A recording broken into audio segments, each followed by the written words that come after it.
Good evening, everyone. I'd like to call to order the monthly meeting of the Board of Finance for the month of October 15th, 2007. Before we begin with tonight's agenda, I'm going to ask the members of the board to go around the table and introduce themselves, beginning on my right. Kevin Moffett. John Cifarelli. Kevin McNabola. Jim Leahy. Richard Zarena. Okay, thank you, gentlemen.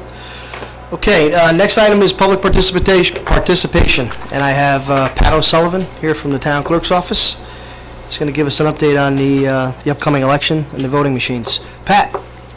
Mr. Chairman, thank you. I'm just going to take a couple minutes of your time.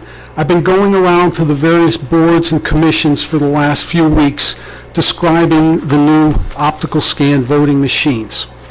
And I just want to call to your attention that new legislation went into effect, and we're complying with a federal law which is called Help America Vote Act, HAVA. And what the Secretary of State had to do was replace the old lever voting machines with something that had a paper trail and an audit trail. So that's why we came up with these optical scan voting machines. In a sense, we're going forward, but also in a sense we're kind of going backward, because when you go to vote on November 6th, when you go to check in, you'll show your identification, and you're going to go then to a ballot clerk, and the ballot clerk is going to hand you a paper ballot. I'll get those back. Thanks, Pat. There you go. Once you get the paper ballot, you're going to then walk over to a privacy booth. And in the privacy booth, you're going to complete the ballot by filling in the oval above the person's name for whoever you want to vote for. The ballot this year is double-sided, so that there are candidates on both the front side and the back side.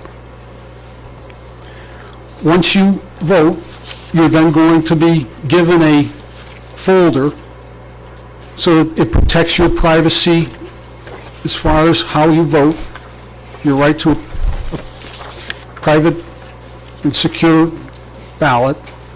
You're going to walk over to the optical scan voting machine. You're then going to insert the ballot into the optical scan voting machine. You can put it in this way, this way, this way, or this way. It will read it any way you fill it out. Oh, that's good. The one thing that I'm calling out to everybody's attention is take your time. It's not a rush. It's not a race. Anybody who's taken an SAT test, it's similar to filling out the oval and just completely fill it out. Now, Pat, do you have to complete this with a special, like, number 2 pencil, like you used to years ago?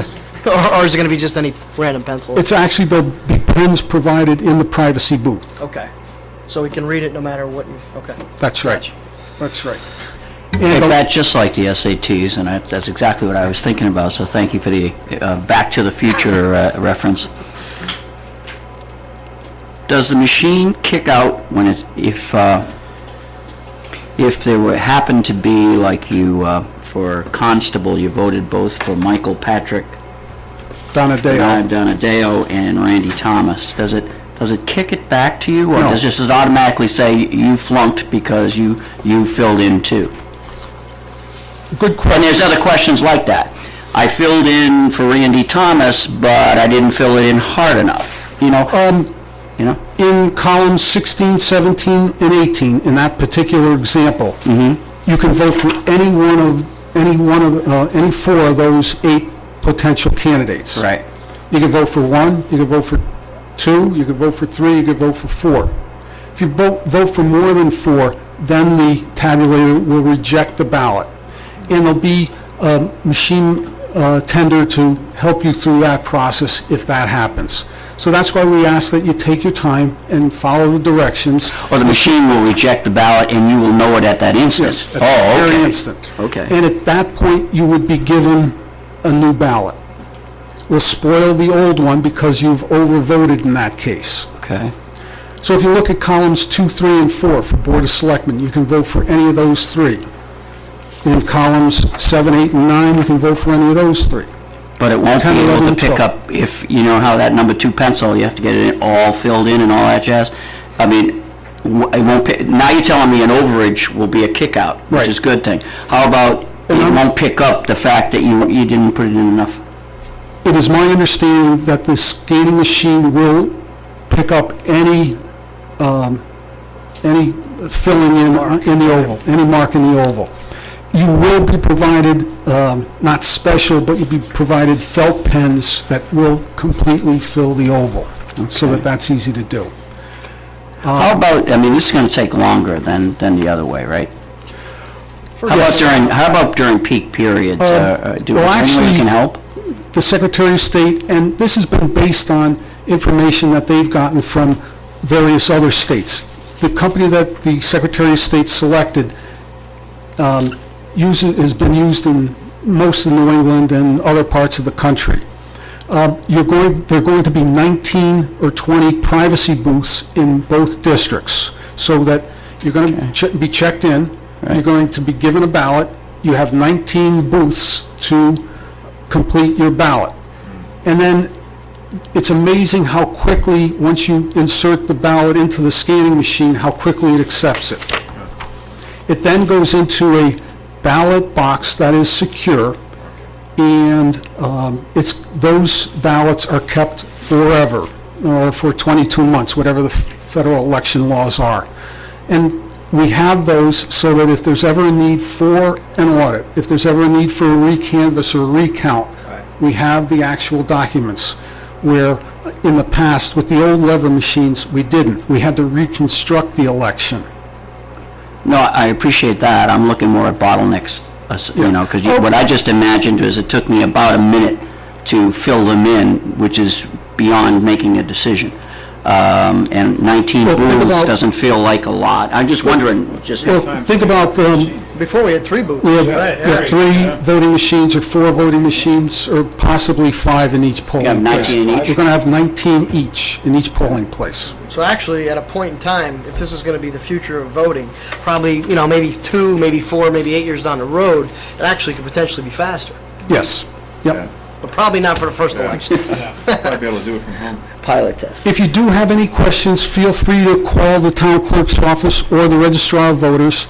And the other thing that I'd suggest is that just help us get the word out that it's going to be a smooth, easy transition. Yes, it is on OGAT. Now, is this the way that they will appear on November 6th? Yes. Really? Okay. Yep. Can we keep these? Excuse me, can we keep these? I mean, it would be one way to just say, well, it kind of looks like this, would be another way to show people. It is on OGAT, so it is on TV. He wants it back. You want them back? Yeah. He has to do other demos. Yes. Yes. Okay. Thanks very much for your time. Pat, thank you very much. I thought we could be part of your distribution system. Thanks, Pat. Thank you.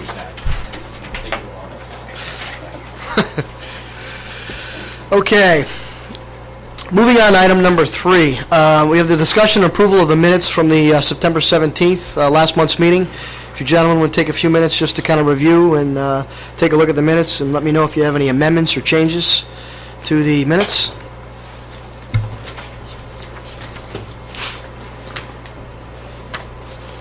Couple little things, Kevin. Yes. What page, Rich? Page 2, top of the page.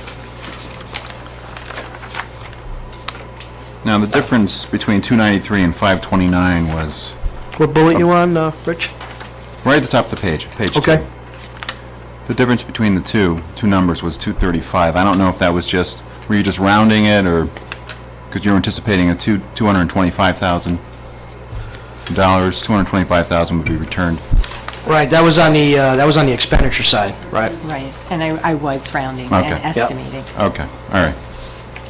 And then there was just another minor, on the bottom of page 3, second paragraph from the bottom. Amity has returned 1.4 million of budgeted money to the town of Orange. I don't know if there's a more, It says since 2003. right, and in terms of budgeted money, I don't know if there's a more appropriate accounting term that I'm sure you can fill it. Funds, okay. I'd like to discuss that. Go ahead, Jim. I think it's important to note, by whatever means we make it, that they were given a budget, and they underran that budget, and in this particular case, through a set of management actions, in my judgment. And I don't know that the words funds captures that thought. I was very particular when I wrote that slide, Richie. I'd be happy to, discuss it, but that was my rationale, is to try to inject that, hey, they had a budget and they came in under that budget. So at least that's the reasoning why I chose those words. But if the majority feels that some other words are better. Probably use the word surplus. I mean, that's probably the most ideal word. to Because use. we have no input into what the budget is. I mean, it is what it is. So if it's overstated to begin with, and they underspend it, I understand it's semantics, but, it's not like it's a hard a budget that's beat around by the three towns, and they're just given that. That's what they present to us, and it's off and running. It's more of our recommendation to them, right? And they can basically decide which way they want. They can either take our recommendation or not. Well, Kevin, I don't want to spend a lot of time with the Red Sox on, but they go through a budget development process just like we do. No, I understand that, but what I'm saying is when they present it to us, we have no say into whether that goes forward or not. In other words, their budget is their budget, and we just, unless it's grossly, there's something really radically wrong with it, we don't have very much say into that budget, if I'm not mistaken. I mean, we can offer suggestions, but I've never seen anything here where it's gone back and it's been drastically reduced based on our suggestions, or any of the other towns. Well, it's been reduced, but I wouldn't say drastically reduced. right. Right. Well, that happens, that's one of the things I do when I'm out there, is go through as much questioning of the budget items Right. as we do with If another town department departments. came in, right. So, but if you guys think But I mean, that some other name I mean, than do you feel that budgeted the money... word surplus kind of, I think surplus graduate, Yeah. yeah, a little bit more. I would- One half dozen of another. yep. Okay. Just, you can change that, Deb. That's it for me. Okay, Rich, thank you. Anyone else have amendments or changes to the budget, to the minutes? I have a question. Yes. On page 1, the last line item, Miss Mangini line there, reflects an unexpected balance? Is that unexpected? Thank you for catching that. It should be unexpended balance. Okay.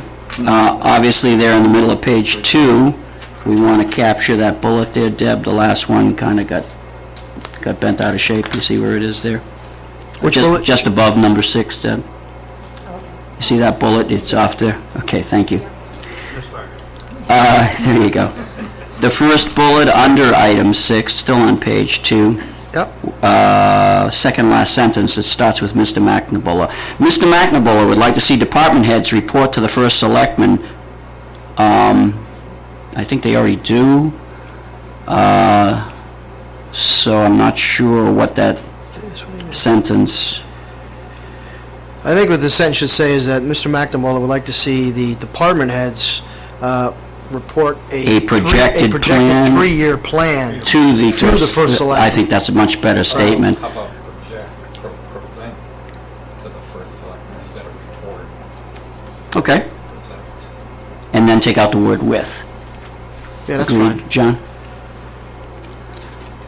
Okay, and the last item I have is on the last page, item 8, first bullet. Unfortunately, Mr. Lieberman is actually going to be on vacation in November, and therefore will be unable to attend in November, and I do not remember whether it was the 10th, Deb, I could get you that date. But whatever the Board of Selectmen meeting is in November, I could probably figure it out. What is it, the second? They did it last week. Yeah. It was the October 11th meeting for the Board of Selectmen. All right. Okay. Then the issue with the November meeting and him not being able to get there, I guess that would be the 14th, if it's the second Wednesday, had to do with another component of that renovation, not the kitchen equipment. And I wish I knew which component it was. I believe it was the windows. Yes, I think it was. Okay. So we had a couple of things there that are being,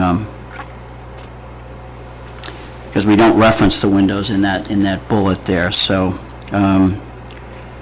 so the kitchen will go into bid by the end of this month and will be presented at the October Board of Selectmen meeting. That would close off the first thought.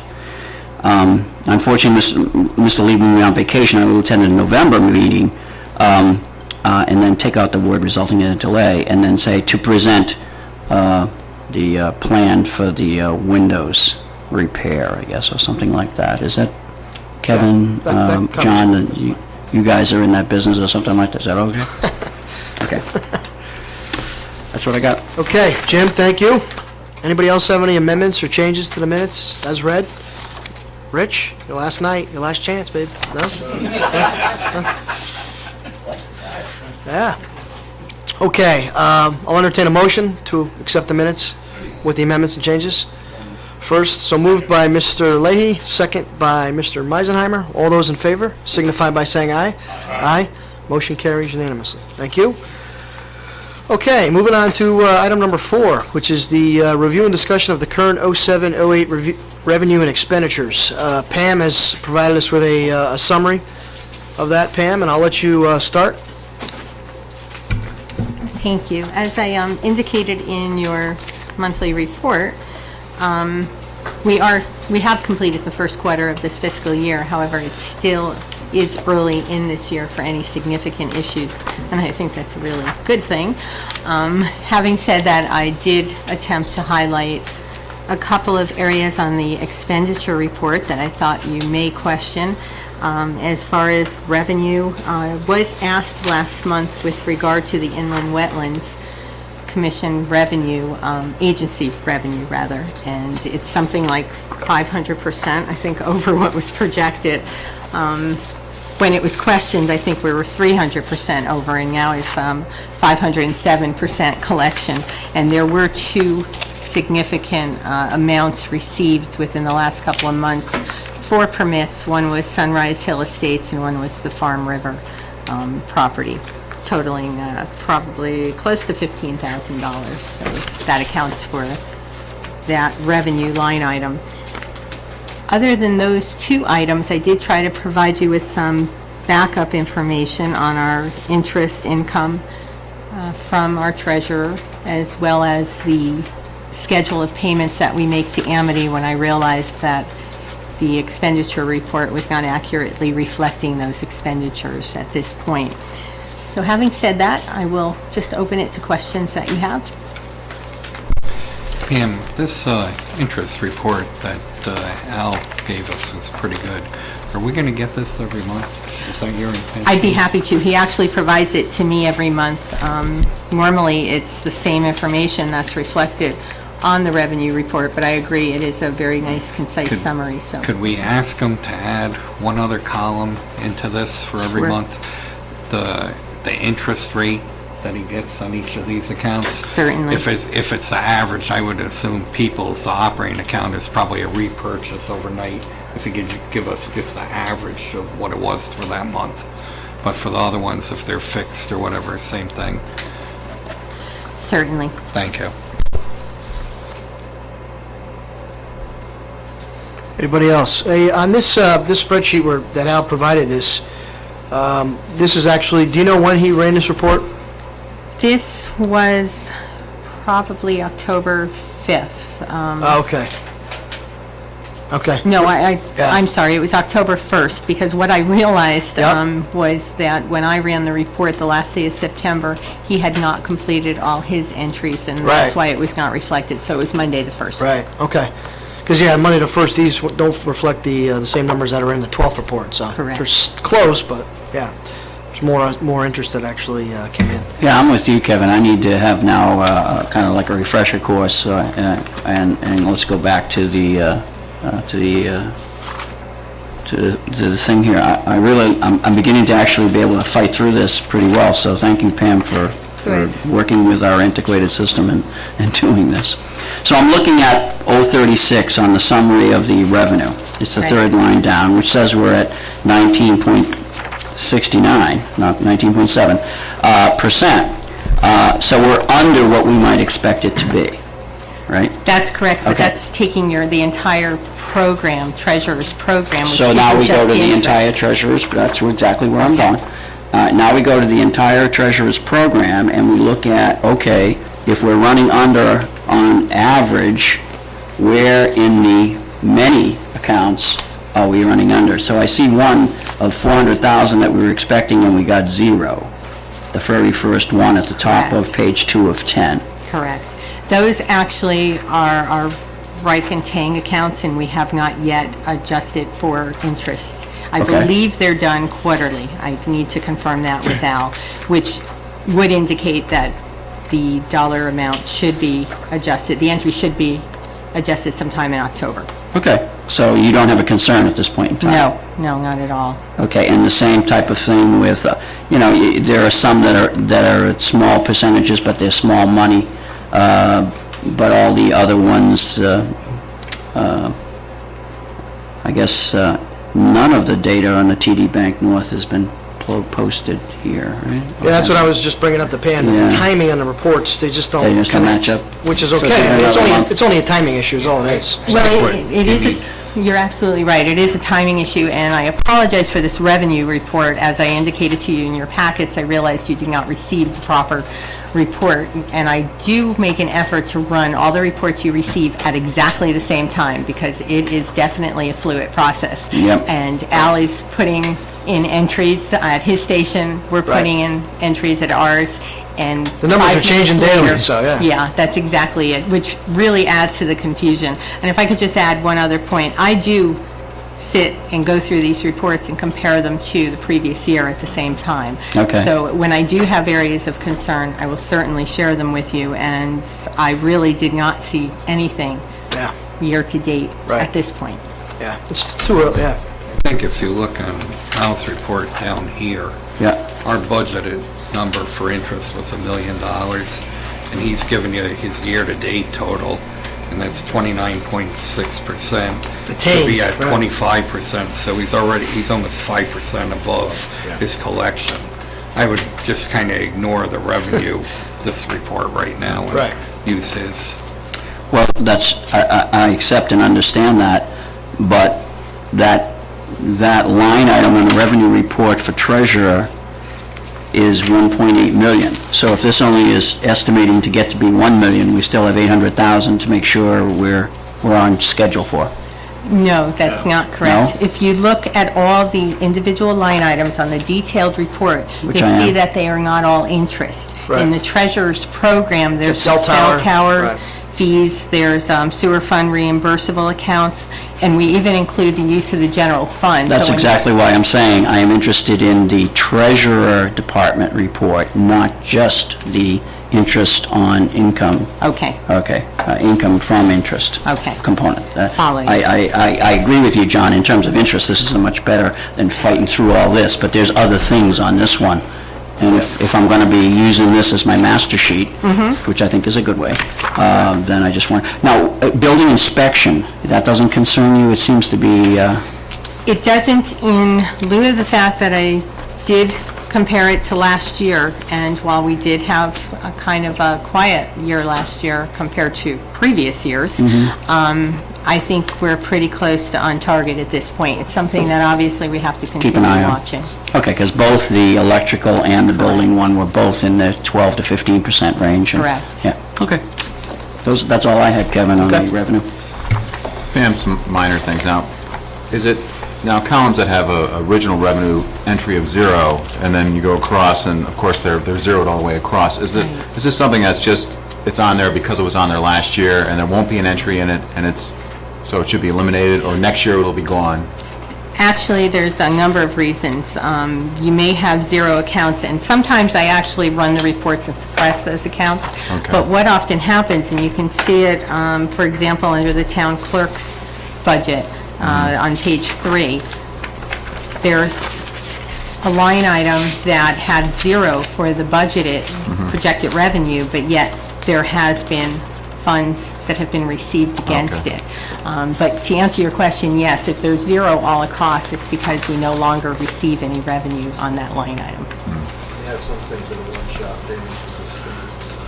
That's very true. If we do have a one-time payment that's received that was not projected as revenue, oftentimes we have them one time as well, that we do have it projected as revenue. So unfortunately, and this is where it becomes a little bit more complicated as far as trying to give you a true picture of where we should be at this point and Right. where we are, because oftentimes the state makes payments on one of these line items monthly, and another twice a year, Okay. and another one mid-year. So it becomes very difficult to really take a look at it percentage-wise and say we're really off. And that's why I take last year's report and actually compare it to see when did we get the money, when can we expect it.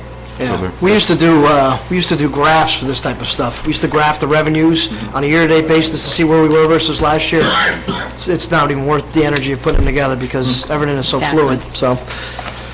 Okay, thanks, Pam. Thank you for the revenue side. Does anybody else have any other questions? No? Okay. I have one on the expense side, under item 161 on refuse at the bottom of the page. What page you on, Jim? At the summary page, the yellow, the bottom of the very last one on the Yes. first page, I which noticed. translates to item 161, which is page 11 of 23. And if you go near the top of the page, in the middle of that section, you'll see stuff like brush disposal, bulky waste, and residential recycling, and all 3 of them are just about maxed out at 100%, and that's what's driving why it's 49.5% when we would expect things to be around 25. So Pam, could you? Sure, if I can just ask you to take a look at that 4th column over that's titled encumbered, you'll see that the majority of that expenditures at this point have not actually been made. There are blanket purchase orders that you may recall I mentioned at the meeting last month that I have encouraged departments, when they know they're going to be expending X amount of dollars for a specific reason, to actually process a blanket purchase order encumbering all the funds that they know they are going to be expending for the year. It's better internal control, and it's certainly more effective when they're looking to accounts to possibly transfer money out of. I really ran into a lot of trouble last year with some department heads just getting confused on their own accounts on what they can take money out of, and it was one of these things where we were actually taking money out of an account and then putting money back into it. So I'm hoping this will work, but that is the reason for the refuse running All right, high. thank you for your explanation. There's quite a few of those like that, yeah.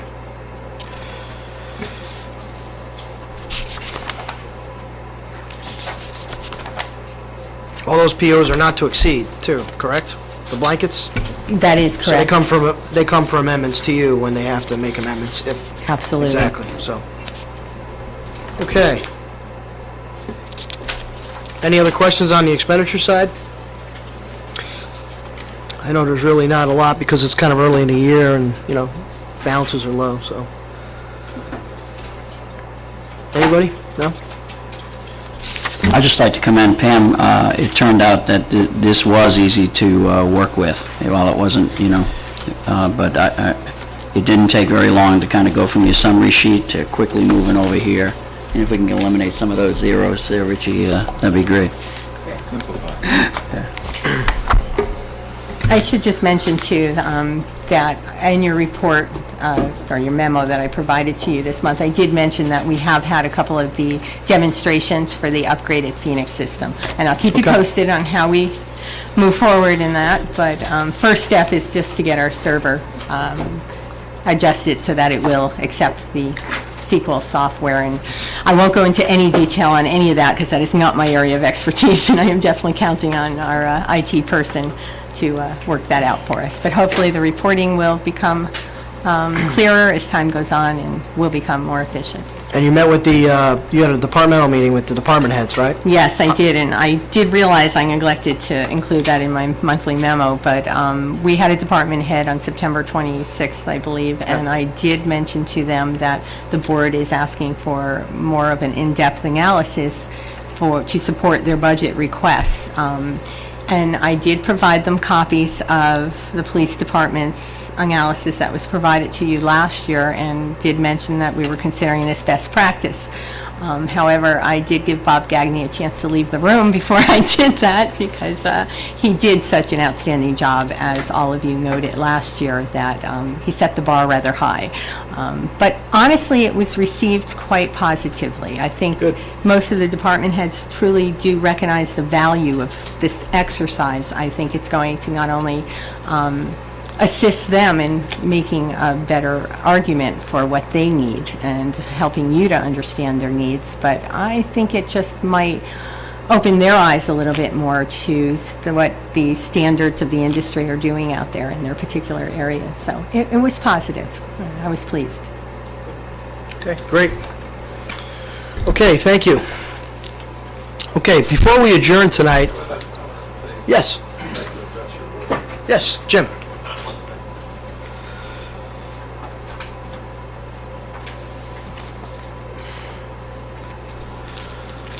That's not why I'm coming up. Okay. I just wanted all of you to know, Jim Zioli, First Selectman. I didn't know if any of you have read it in the paper, but last Thursday, I attended a ceremony it was held up in Southbury. The governor and the commissioner of the DEP did a grant award ceremony for the DEP Open Space and Watershed grants.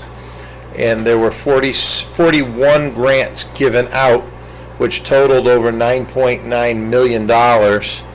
And 6 of those 41, the maximum the state gave out to any one community was $500,000. And the town of Orange was one of those 6 out of the 41 that did receive a $500,000 grant towards an open space purchase, so that when you see the reports on your bonding and what we do borrow and all, it will be $500,000 less. The state saw our purchase and was happy with it, and we were, like I said, one of the 6 that received the top award. So I just wanted you to all be aware of that as Yeah, that's Board of great. Finance. Thought you should know that. Yeah, excellent. That's good news. All righty. Thank you. Thank you, Jim. You want me to do this? Yes. All right, well, first you gotta take this off. Karen told me be sure to take this off, Kevin. There you go. Thank you. All right, I was asked to present an honor tonight to a man who's received many, many honors over the years. I think the top of his head is turning red right now as I speak. But Richard Meisenheimer I've known for a long time. He's a good friend and good supporter, and he's been a good supporter of the town of Orange. On top of filling in, being a pitch hitter on the basketball team and being a great supporter of the Scouts, his support of the town of Orange is unending. Richard had been on the Orange Board of Education and served as chairman of the Orange Board of Education. Richard served with me and pushed to settle the Mertha Laurel Park landfill cases on the Board of Selectmen, which was a major hurdle that had dragged on for many years. And Richard has served with dignity on this Board of Finance. I don't know how many other boards and commissions, Richard, you may have been on, but on behalf of the town of Orange, oh wait, Kevin has a whole bunch of stuff here. Why didn't you give me this? If you wanted to do this, you could have told me, Kevin. That's okay. He's been on the Ethics Committee, Lambert Road Study Committee, the Pension Board, the Land Fund Advisory Committee, the School Building Committee. The list goes on and on and on. And This is Richard's last meeting with us. He chose not to run for a seat in a few weeks. And Richard, if you come up here, I'd like to present this to you, and it's truly my honor. Thanks, Rich. Thank you.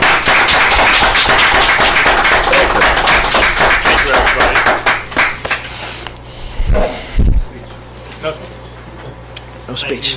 Very much. Okay, Rich, thank you very much for serving the town of Orange and serving on this board with us over the past few years. You've been a great help and a good arm to lean on when, asking the tough questions. So I always like to get a different perspective, and you always gave it, which was great. So I do appreciate that. Thank you.